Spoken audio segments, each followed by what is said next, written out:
السيدات والسادة الزملاء الأعزاء، أهلا وسهلا بكم. هنكمل موضوع اللي خاص بملاحقة إخواننا السودانيين في الخارج من خلال ملفات انتربول وهمية.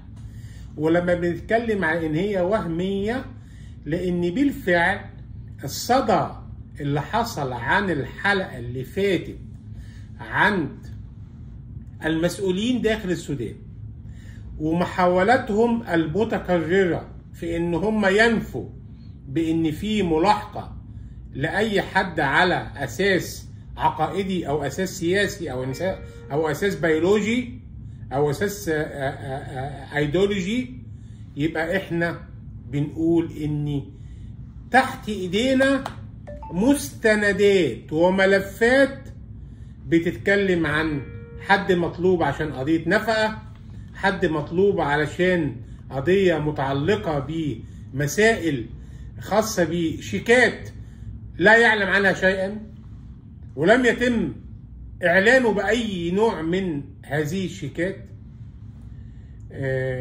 وتفاعل الإخوة السودانيين معانا اللي هم في بحقهم طلبات تسليم من خلال الانتربول.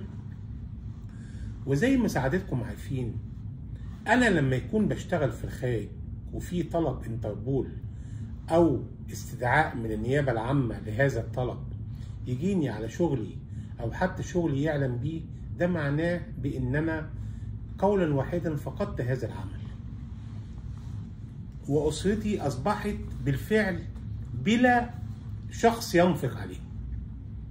يعني أنا مش موجود في بلدي جوه وبلاحق امنيا في الخارج، وحتى شغلي اللي انا حصلت عليه يعني بطلوع الروح انا مش قادر اني انا اواصل في هذا العمل نتيجة هذه الملاحقة الامنية. مسألة غاية في الاهمية وغاية في الخطورة، وفي الحقيقة تفتقد الى ابسط قواعد الانسانية. يا جماعة، 90% من الملفات اللي جات تحت ايدينا ومن الاخوة السودانيين في الخارج في دول مختلفة صدر بحقهم طلبات تسليم، كلهم 90% منهم عشان ما نكونش يعني نكون دقيقين هم كانوا يعملوا في اعمال حكومية، سواء اعمال مدنية او اعمال عسكرية في النظام السابق. يعني هل الكلام دوت جاي صدفة؟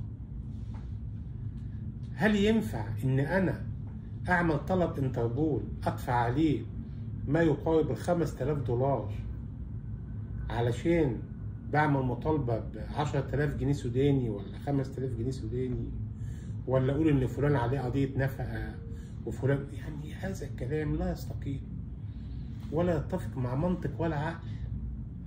ده كلام المقصود به تصفية حسابات، ده كلام المقصود به ابتزاز سياسي. أنا مختلف معاك سياسيا، أنا مختلف معاك عقائديا، أنا بلاحقك. وهذا النفي اللي جاء على عجالة من السلطات في السودان بيأكد هذا الكلام. اطلبوا يا جماعة وشوفوا وقولوا فين هي المستندات، زي ما تواصلنا كده مع إدارة الانتربول في ليون وقالوا نحن محتاجين لتقرير واضح مشفوع بالمستندات عشان نشوف هذا الكلام. ونحن بالفعل بصدد إعداد تقرير مؤيد بالمستندات هيكون مترجم للغتين الإنجليزية والفرنسية. احنا ما بنطلعش نتكلم كلام إلا على أساس واضح، ما بنطلعش نتكلم في قضية إلا أن هذه القضية قد خدت رأي عام، وهذه القضية بالفعل قد أصبحت ظاهرة، وهذه القضية بالفعل بتهدد حياة يعني عائلات بأكملها، بتخلي في أطفال في مدارس طلبة بتسيبوا مدارسهم، بيخلي فيه يعني أزواج بيتخلوا عن زوجاتهم نتيجة لضيق العيش. لا يمكن بأي حال من الأحوال أن تكون كل هذا الكم الهائل من طلبات التسليم من خلال الانتربول هي عن جرائم حقيقية لها أساس. والعديد يزيد عن 15 شخص قالوا لي بشكل واضح جدا بأن هم تواصلوا مع محاميهم وذويهم داخل السودان حتى يتم متابعة هذه الملفات، وحتى لو في أي مبالغ محتاجة تتسدد كنا هنسددها، وللأسف لم يحصلوا على شيء. ولذلك احنا اتكلمنا وقلنا بشكل واضح بأن هي ملفات وهمية، ملفات ليست لها أصل وليست لها أي أساس قانوني تستند عليه. وهو ده دفاعنا الرئيسي ومذكرتنا الرئيسية اللي هتعتمد عليها في إدارة الانتربول الدولي في اليوم. يعني احنا بنشتغل في قضايا تسليم المجرمين بقالنا يعني عشرات السنين. ليه ما تكلمناش احنا عن اي موضوعات تخص اي دولة تانية بهذا الشكل؟ لان احنا لاحظنا بان هذا العدد الهائل هو عدد المقصود به هو تصفية حسابات معاه.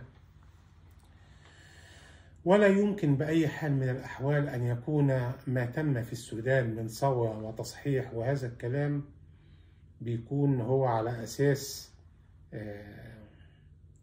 يعني انتقاء سياسي، وعلى أساس تصفية حسابات وكل واحد عاوز ينتقم من حد ويعني يقفل له مكان أكل عيشه ويحاربه في عمله وفي رزقه. يعني هذا الكلام غير متقبل، وهذا الكلام لا يمت لأي دين من الأديان ولا يتفق مع أبسط قواعد الإنسانية ولا يعني يستند لأي عقيدة ولا يمكن لأي حد عنده ضمير إنساني أو ضمير سياسي أن يتقبل ذلك. وهنلاحق هذا الموضوع ومش هنكل ولا نمل حتى نلاحق هذه الملفات الوهمية بكل طرق قانونية. والحمد لله لدينا فريق عمل يستطيع أن بنظامه وجهده يعني ينتشر كويس ونلاحق هذه الممارسات الغير أخلاقية بالقانون. كل المسائل اللي احنا بقى بنشتغل بيها بحق هي بالقانون ومن خلال وقائع حقيقية ملموسة. هؤلاء الأشخاص نحن يا سادة يعني جلسنا معاهم وجها لوجه واطلعنا على أغلبية هذه القضايا الملفقة.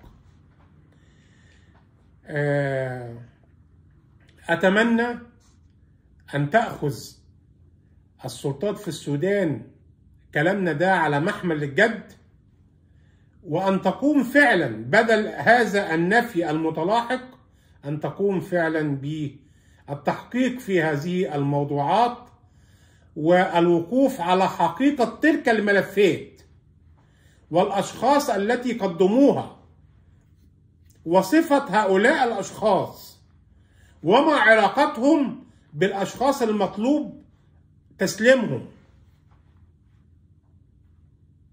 يعني هتلاقوا ان الدنيا فيها فساد واضح، فساد عميق،